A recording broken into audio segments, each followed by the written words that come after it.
Welcome to our YouTube channel, Neha Karbuzar Vlog. নমস্কাৰ মই Neha কাৰবুজাৰৰ cells executive Kangana Borthakur আজি মই কি গাড়ী লৈ আহিছো আপোনালোকে থাম্বনেইলটো দেখি নিশ্চয় গম পাইছে গাড়ীখন শোৰুম কন্ডিশন হৈ আছে কিন্তু প্ৰাইসটো একেবাৰে কম প্ৰাইসটো আপোনালোকে গম পাব আৰু গোটেই গাড়ীখন মই এবাৰ দেখাই দিছো আপোনালোকে ভালকে চাই লওক আৰু ভিডিওটো স্কিপ নকৰাকৈ শেষলৈকে চাব সুপাৰ গাড়ী 2022 মডেল হয় কন্ডিশন বহুত বেছি ধুনীয়া হৈ আছে আৰু ৰানিংটো একেবাৰে কম AS02 নগৰ ৰেজিষ্ট্ৰেচনই হয় গোটেই গাড়ীখন এবাৰ চাওক আপোনালোকে আৰু সিটৰ পেকেজিং এটাও খোলাই নাই এবাৰ ব্যাক সাইডটো দেখাই দি আছো চাওক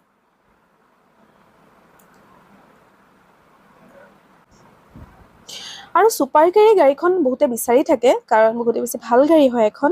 বিজনেছৰ ক্ষেত্ৰত বহুত সুবিধাজনক ৰানিংটো যেহেতু কম টায়াৰৰ কন্ডিশন বহুতে ভাল হৈ আছে আহক এটা ভিতৰটো দেখাই দিও এবাৰ আৰু নেহা কাৰবুজাৰত আপোনালোকে সব গাড়ী পাই যাব commercial passenger commercial private JCB dumper সব পাব ট্ৰেক্টৰ আৰু ৰিফাইনেন্সৰ সুবিধা আছে সিটৰ কন্ডিশনো ভাল হৈ আছে লেদাৰৰ সিট কভাৰ পাব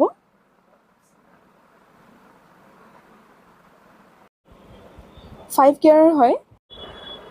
ৰানিংটো একেবাৰে কম চাওক 26817 কিলোমিটাৰ মাত্ৰ চলিছে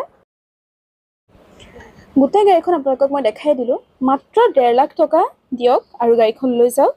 কন্ডিশন বহুত বেছি ধুনীয়া হৈ আছে ৰানিং কম 2022 ৰ গাড়ী হয় আৰু বাকি সবিশেষ জানিবলৈ বা আমাৰ ডিলাৰত যদি আহে আপোনালোক স্ক্ৰিনত দিয়া নম্বৰটোৰ সৈতে যোগাযোগ কৰিব আৰু ইয়াত বহুতখিনি গাড়ী আছে আপোনালোকে দেখা পাইছে বলেৰো পিকআপ আছে ইয়োথা আছে মিউজিক এক্সপ্ৰেছ সুপ্ৰো গোটেইখিনি পাব আমাৰ চেনেলটো সাবস্ক্ৰাইব কৰি লাইক কমেন্ট আৰু শ্বেয়াৰ কৰি দিব